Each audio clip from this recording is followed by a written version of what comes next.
Welcome to my channel. ఈరోజు వీడియోలో high protein rich lunch box recipe చూపిస్తున్నాను. ముందుగా మిక్సీ జార్ తీసుకొని వేయించి పొట్టు తీసుకున్న కొన్ని పల్లీలు, లైట్గా వేయించుకున్న కొన్ని ఎండు కొబ్బరి ముక్కలు, రోస్ట్ చేసుకున్న కొన్ని మకానా వేసి ఫైన్గా పౌడర్ చేసి పక్కన పెట్టుకోవాలి. కొద్దిగా సాల్ట్ కూడా యాడ్ చేసుకోవాలి. తర్వాత ఇక్కడ ప్యాన్లోకి కొద్దిగా ఆయిల్ వేసి కొద్దిగా జీలకర్ర, సన్నగా కట్ చేసి పెట్టుకున్న పచ్చిమిర్చి అండ్ సన్నగా కట్ చేసి పెట్టుకున్న ఉల్లిపాయ ముక్కలు వేసి లైట్గా వేగనివ్వాలి.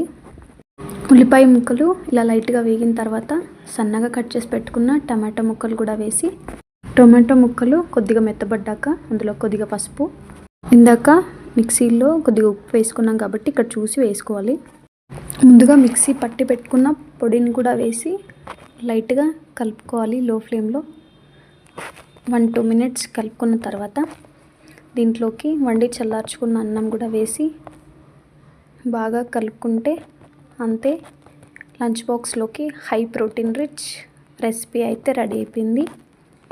మీకు ఈ వీడియో నచ్చితే లైక్ చేయండి, షేర్ చేయండి, సబ్స్క్రైబ్ చేయండి. ఇలాంటి మరిన్ని వీడియోస్ కోసం నా ఛానల్ని చెక్ చేయండి. Thanks for watching.